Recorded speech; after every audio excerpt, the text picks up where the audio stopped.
The small town of Crestwood was like a picture from an old postcard, quaint, serene, and full of stories whispered through the oak-lined streets. Among its many residents were Margaret Maggie Hollis and her husband, Theo Hollis, who had been married for 15 years. They were the picture-perfect family with 2 children, Emily and Peter, living in a charming white house with a picket fence. But behind the facade of their perfect life, Maggie and Theo's relationship had been fraying. Theo worked long hours as a financial consultant in the city, while Maggie spent her days volunteering at the local library and raising their children.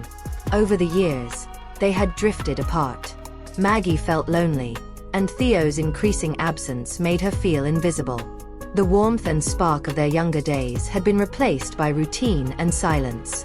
One sunny afternoon, while Maggie was helping to organize a book donation drive, she met Chris Manning. Chris was a charming man in his early 40s, with an air of mystery about him. He had recently moved to Crestwood to escape the bustle of his corporate life and planned to open an independent bookstore. His easy smile and quick wit intrigued Maggie, and their conversations felt like a breath of fresh air. Chris admired Maggie's dedication to the community and her knowledge of literature.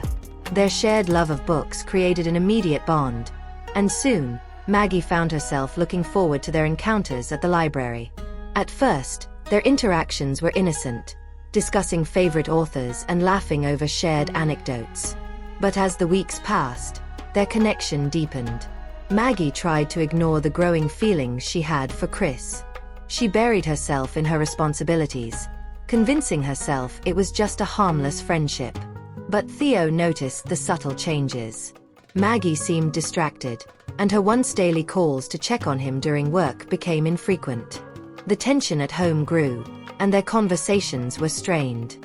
One evening, Theo confronted Maggie. "Is there something you're not telling me?" he asked, his voice tinged with frustration. Maggie's heart raced, but she managed to deflect. "I've just been busy with the library events."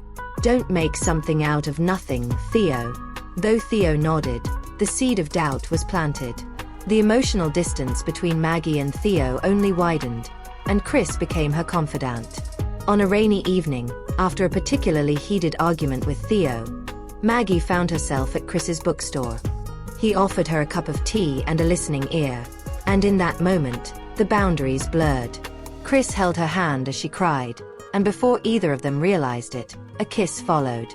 Maggie was consumed by guilt.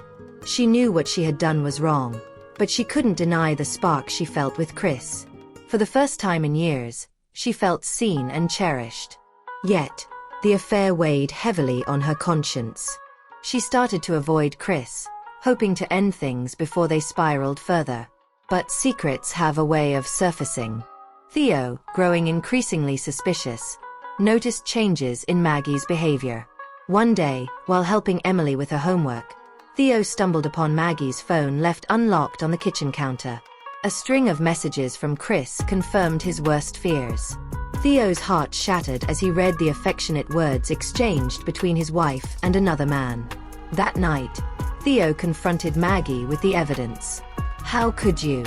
Theo's voice was low but heavy with pain. "Is this what our 15 years together mean to you?" Maggie's eyes filled with tears. "Theo, I'm sorry. I never meant for this to happen. I felt so alone. And you think I didn't?" Theo shot back. "Instead of talking to me, you turned to him?" Their argument grew louder, waking the children, who stood silently in the hallway, their wide eyes filled with confusion and fear. The days that followed were a whirlwind of heartbreak and chaos. Theo moved into a friend's guest house, unable to bear staying under the same roof as Maggie. Emily and Peter struggled to make sense of the tension, their once stable world now filled with uncertainty. Maggie ended her affair with Chris, who decided to leave Crestwood to avoid further turmoil. But the damage was done. The tight-knit community buzzed with gossip, and Maggie found herself ostracized by many who had once considered her a friend. Theo began attending therapy to process his emotions, while Maggie sought counseling to understand her actions and rebuild her relationship with her children.